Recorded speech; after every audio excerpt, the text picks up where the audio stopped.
Hello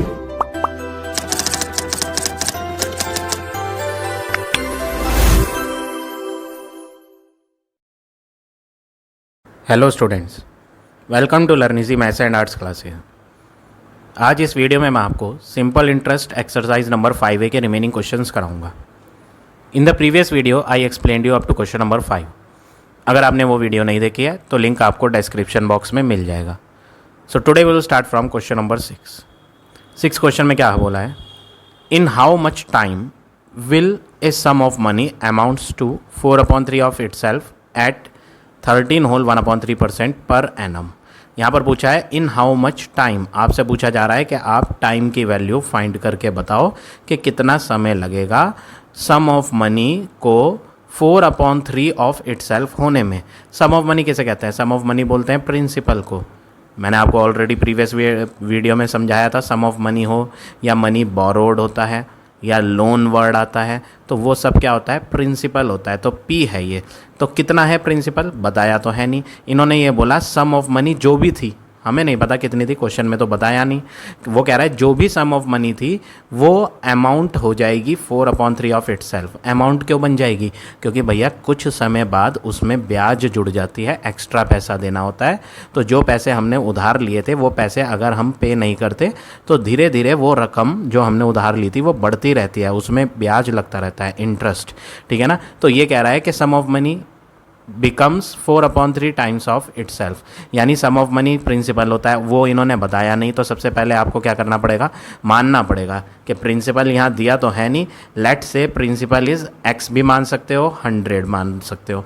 मैं 100 मान रहा हूँ। क्यों मान रहा हूँ 100? क्योंकि यहाँ पर सम ऑफ मनी फाइंड नहीं करनी। फाइंड क्या करना है? फाइंड तो टाइम करना है, हाउ मच टाइम।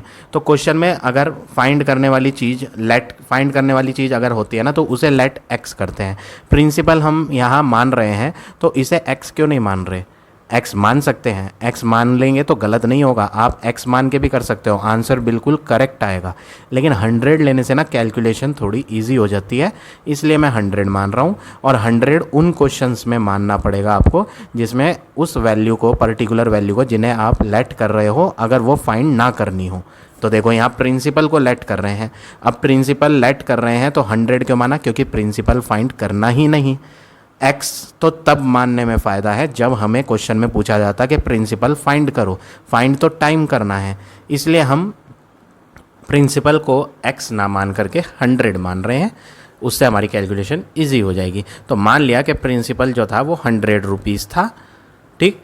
और अमाउंट जो हो गया वो बन गया 4/3 ऑफ इटसेल्फ। ऐसा लिखा था क्वेश्चन में।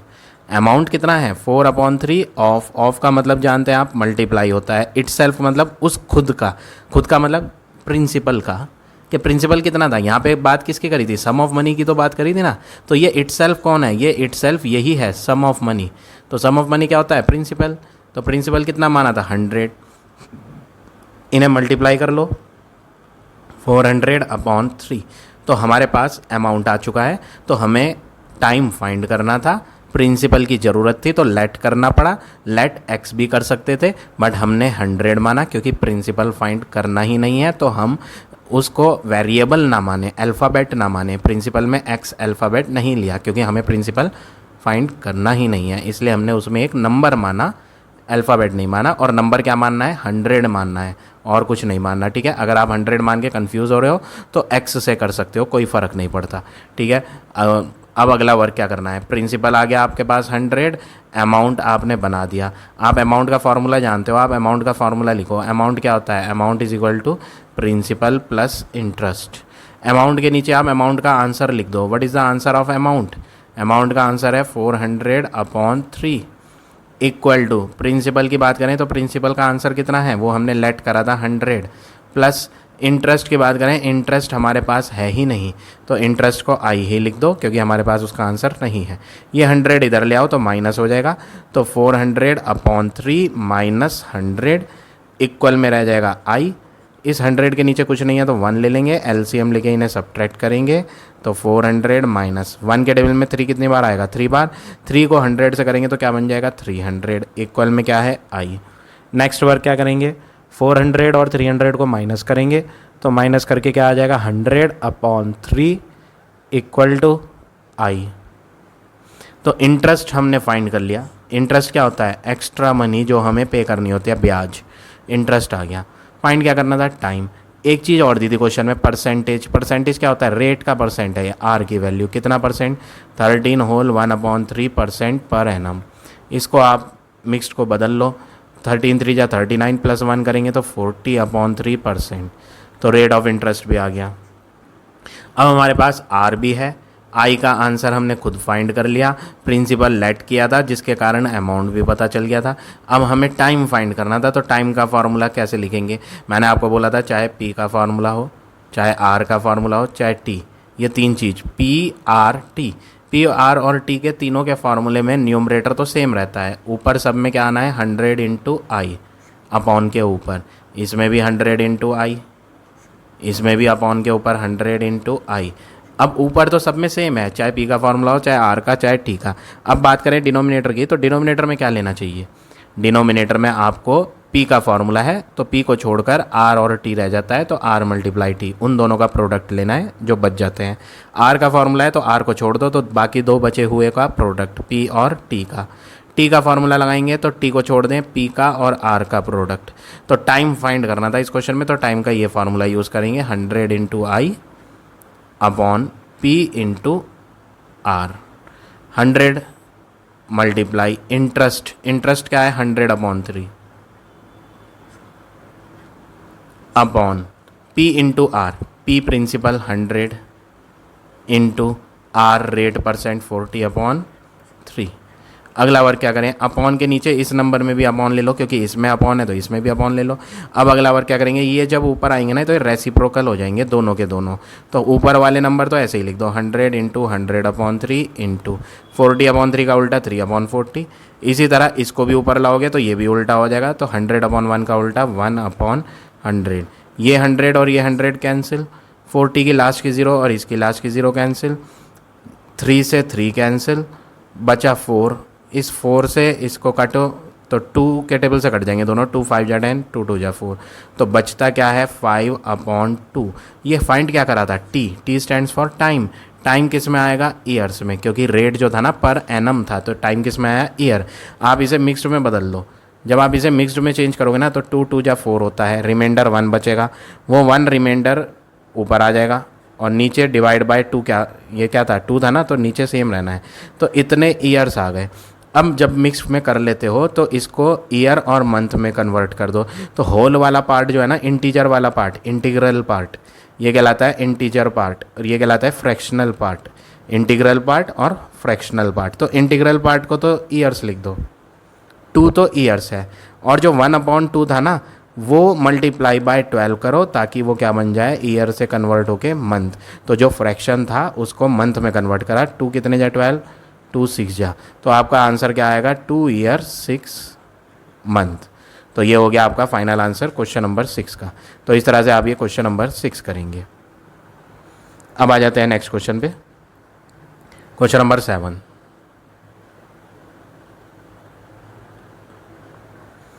सेवंथ क्वेश्चन में क्या करेंगे? क्वेश्चन में कहा है if the simple interest on 205। देखो यहाँ ऑन वर्ड आया, मैंने आपको प्रीवियस वीडियो में बताया था, जिसमें रुपीज़ में ऑन आ जाए वो ऑन वाला कौन होता है? प्रिंसिपल होता है। वो कह रहा है सिंपल इंटरेस्ट ऑन, जो ब्याज लगेगी इस मनी पर। ये ब्याज नहीं है, कभी आप सोचो कि सिंपल इंटरेस्ट लिखा है तो ये सिंपल इंटरेस्ट होगा। सिंपल इंटरेस्ट ऑन इतना रुपीज़, तो ऑन वाला प्रिंसिपल होता है। वो कह रहा है ब्याज जो लगेगी इस वाले रकम पर, यानी ये तो वो रकम है जो उधार ली गई है और इसके ऊपर ब्याज लगेगी, ये प्रिंसिपल है। प्रिंसिपल इज़ ₹205, 4 ईयर्स टाइम है। 28.70 क्या है? दोबारा से सेंटेंस पढ़ लो। ये तो हमें पता चल गया, इसे हम अब नहीं देखेंगे, अब हम इसे रीड नहीं करेंगे। ये ऑन वाला था तो प्रिंसिपल था। 4 ईयर भी हमें पता चल गया, ईयर तो टाइम होता है। तो जो चीज़ हमें पता चल गई हम लिख चुके हैं, उन्हें अब रीड करेंगे ही नहीं। अब दोबारा से सेंटेंस पढ़ लो बिना इन्हें रीड करे। तो if the simple interest is इतना रुपीज़, सिंपल इंटरेस्ट इज़ इतना, ये कौन है? SI है, ठीक है। अब फाइंड द रेट परसेंट, वो कह रहा है आपको रेट फाइंड करना है। तो सिंपल इंटरेस्ट इन्होंने दिया है, तो सिंपल इंटरेस्ट के नीचे आप सिंपल इंटरेस्ट का फार्मूला लिख दो, P into R into T upon 100, ये फार्मूला होता है, इक्वल 28.70 पहले से ही ऑलरेडी राइट हैंड पर था तो राइट हैंड पे लिख दिया। तो लेफ्ट पे फार्मूला लगा दिया, राइट पे इसको एज इट इज़ लिख दिया।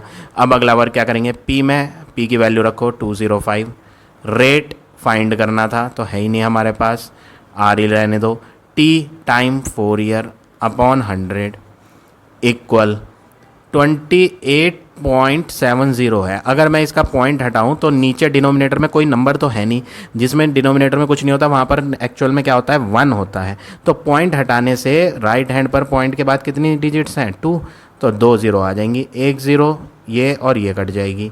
ठीक है, अगला वर्क क्या करना है, आपको नीचे वाला 100 तो ऊपर ले आना है, तो ये आ जाएगा 287 है, पॉइंट तो हट चुका है 287, डिवाइड 100 उधर आके multiply 100।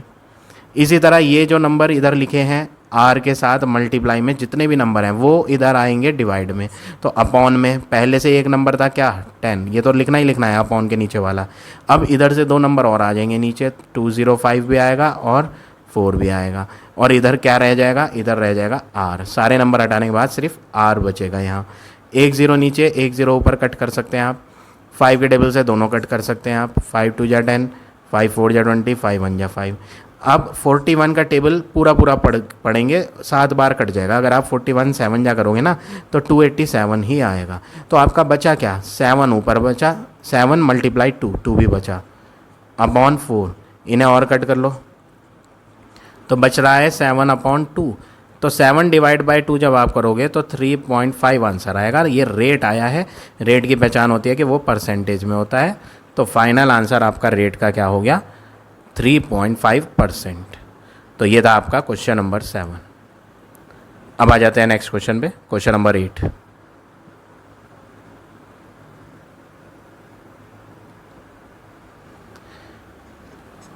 At what rate of interest, annual का मतलब पूरे साल का, क्या रेट ऑफ इंटरेस्ट होगा, मतलब हमसे यहाँ पूछा जा रहा है कि आप बताओ रेट कितना है।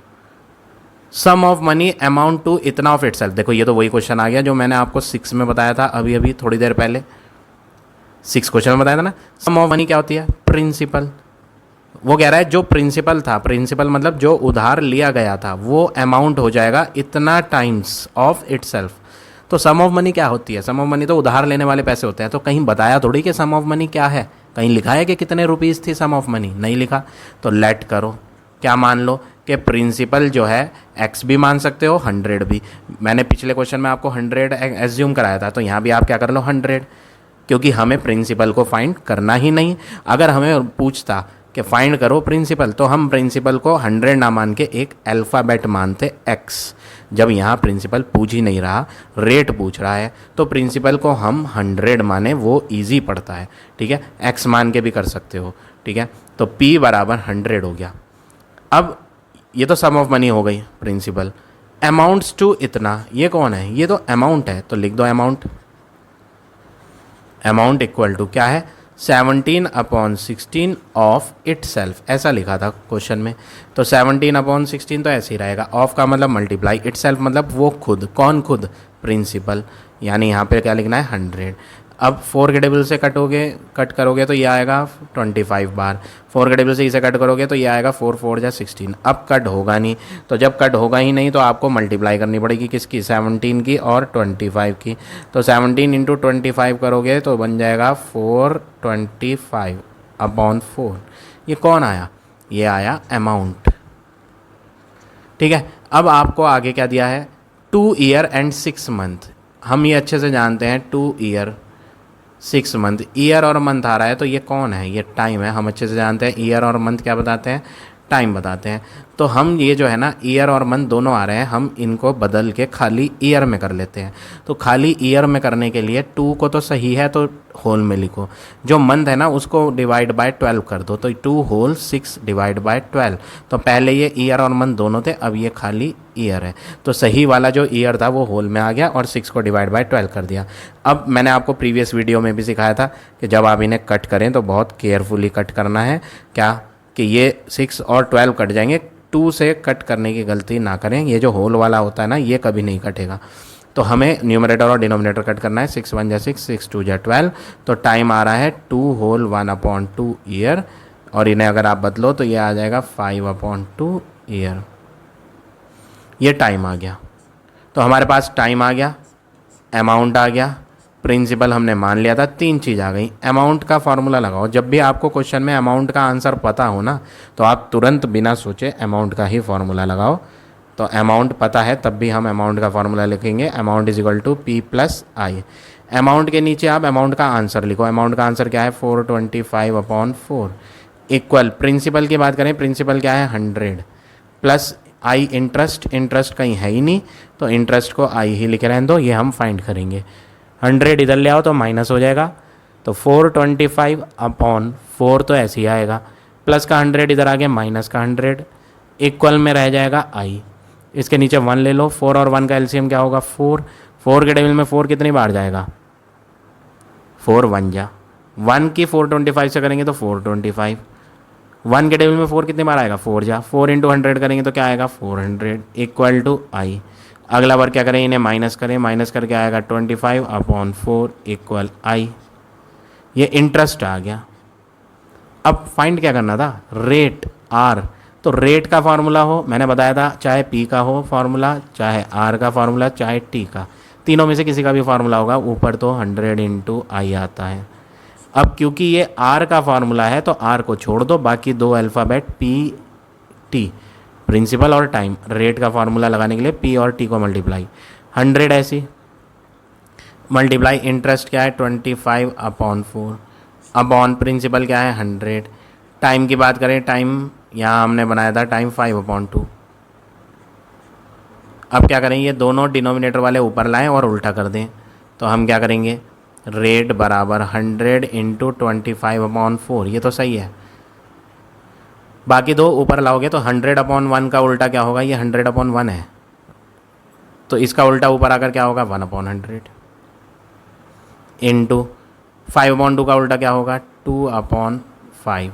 नीचे का 100, ऊपर का 100 कट जाएगा, 5 और 25 कट जाएगा, 5 5 जा 2 और 4 कट जाएगा, 2 1 जा 2, 2 2 जा 4। तो आपका R जो बचा वो क्या बचा? 5/2। R is equal to 5/2। ये रेट आया। तो रेट में क्या लगता है? आप जानते हैं, मैंने बताया था रेट हमेशा किस में होता है? परसेंट में। तो 5/2% आ गया। आप इतना ही छोड़ दो, अदरवाइज इसको पॉइंट में करोगे तो क्या आएगा? 2.5%। तो ये हो गया आपका फाइनल आंसर क्वेश्चन नंबर 8 का। अब आ जाते हैं नेक्स्ट क्वेश्चन पे।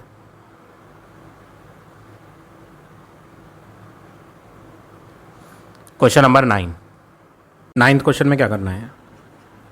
If the simple interest on a sum of money is 1/3 of the sum. क्या बोला इन्होंने? अगर सिंपल इंटरेस्ट जो है on a sum of money, on a sum of money का मतलब प्रिंसिपल, अगर सिंपल इंटरेस्ट प्रिंसिपल पर 1/3 होगा, वो कह रहा है सिंपल इंटरेस्ट ये होगा किस पर? इस वाली रकम पर। पहली चीज, ब्याज जो है ना, सिंपल इंटरेस्ट वो किस पर लगता है? आपने किसी पर्सन से या बैंक से, सपोज करो आपने बैंक से लोन लिया, कितने रुपीस का? 1000 रुपीज़ का लोन लिया, ठीक है। तो लोन वाली वैल्यू क्या होती है? प्रिंसिपल होती है, ठीक है। अब जो ब्याज लगेगा ना, बैंक जो है ना वो तुमसे 1000 रुपये भी लेगा और थोड़ा एक्स्ट्रा मनी भी लेगा, वो एक्स्ट्रा मनी ब्याज कहलाता है। तो वो ब्याज कौन सी रकम पे लगेगा? वो लगेगा 1000 पर, मतलब जितना आप उधार ले रहे हो। कम उधार लोगे तो कम ब्याज लगेगा, ज़्यादा उधार लोगे तो ज़्यादा ब्याज लगेगा। दैट मीन्स लोन तो प्रिंसिपल होता है, और सिंपल इंटरेस्ट जो होता है ना, इंटरेस्ट वो किस पर होता है? Interest is calculated on principal. वो कह रहा है जो सिंपल इंटरेस्ट है प्रिंसिपल पर वो इतना है।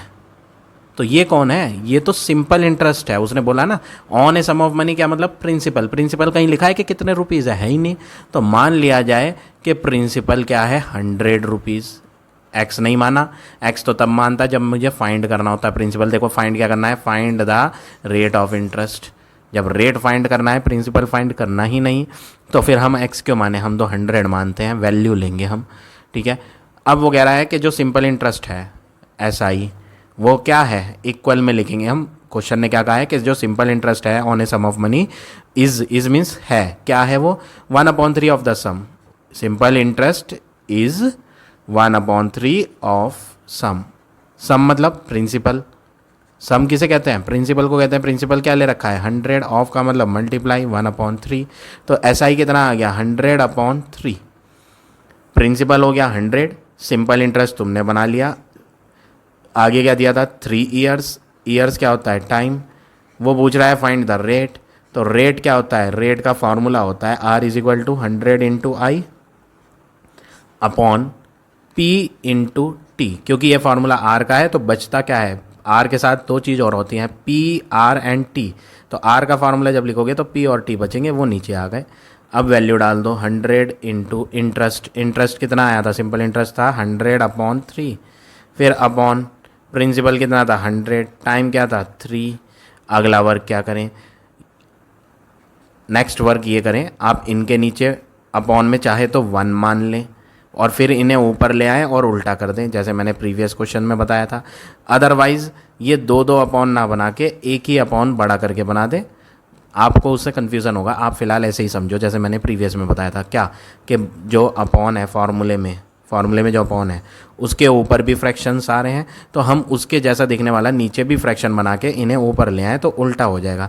तो 100 को कुछ नहीं करना, 100/3 को कुछ नहीं करना, अपॉन के नीचे जो आपने अपॉन वाले नंबर बनाए थे उन्हें उल्टा कर दो, मल्टीप्लाई लाकर 1/3, 100/1 का उल्टा 1/100, 100 से 100 कट जाएगा तो बचता क्या है, 100/3, 3 × 9। रेट निकाल रहे हैं तो परसेंट जरूर लगाएं, तो आंसर हो गया 100/9%।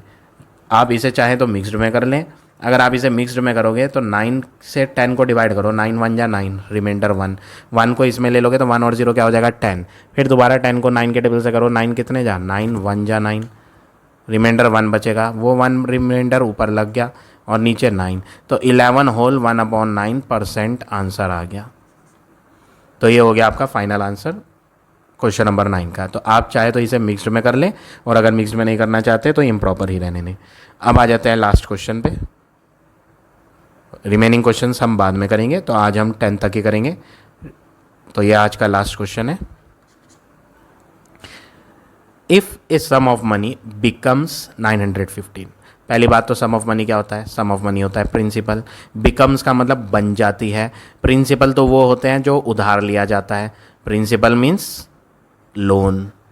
तो आपने जो लोन लिया वो बिकम का मतलब बन गया। सपोज करो लोन लिया 1000, तो वो बन जाएगा क्या 1000 से ज़्यादा, या तो 1100 बनेगा या फिर 1200, तो ज़्यादा बनेगा। क्यों बनेगा ज़्यादा, क्योंकि भैया उसमें 1000 रुपये में ब्याज भी जुड़ जाएगी, और जब ब्याज जुड़ जाएगी तो ये बिकम वाला क्या कहलाएगा, अमाउंट। क्योंकि अमाउंट आप जानते हैं, अमाउंट क्या होता है, प्रिंसिपल मतलब उधार प्लस इंटरेस्ट मतलब ब्याज, तो अमाउंट = P + I होता है। तो जब हम उधार वाली रकम में जोड़ देंगे ब्याज को तो वो जो बनता है वो क्या कहलाता है, अमाउंट। तो ये जो बिकम वाला है, ये बिकम वाला क्या है, अमाउंट है, क्योंकि ये बाद में बना है ब्याज जोड़ने के बाद। So what is this, this is the amount. Amount is 915 rupees. Sum of money है नहीं तो लेट करना पड़ेगा सम ऑफ मनी मतलब प्रिंसिपल को। अब अभी तक हम 100 मान रहे थे, अब इस क्वेश्चन में बेटर है कि आप 100 ना माने, क्योंकि लास्ट में लिखा है find the sum of money. अब जब सम ऑफ मनी फाइंड करने के लिए कहा है तो हम 100 नहीं मानेंगे, हम इसे x मानेंगे। अभी तक 100 मानते आ रहे थे क्योंकि उसमें प्रिंसिपल फाइंड करना ही नहीं होता था। तो लेट प्रिंसिपल = x। तो जब प्रिंसिपल हमें मालूम ही नहीं है, फाइंड करने को कह रहा है, तो हम 100 क्यों मानेंगे, हम तो एक अल्फ़ाबेट मानेंगे, अननोन वैल्यू। हमें थोड़ी पता है 100 होगा, तो हम मान ही नहीं रहे 100, वो तो कुछ और वैल्यू आ सकती है। तो हम प्रिंसिपल को अल्फ़ाबेट मान रहे हैं और उसे फाइंड करेंगे। अब 8 ईयर्स क्या है, टाइम। रेट ऑफ इंटरेस्ट की बात करें 2 होल 3/4% पर एनम। इसे बदलोगे तो ये बन जाएगा 4 × 2 = 8 and 3 11/4। तो हमारे पास अमाउंट है, प्रिंसिपल तो है ही नहीं, टाइम, रेट।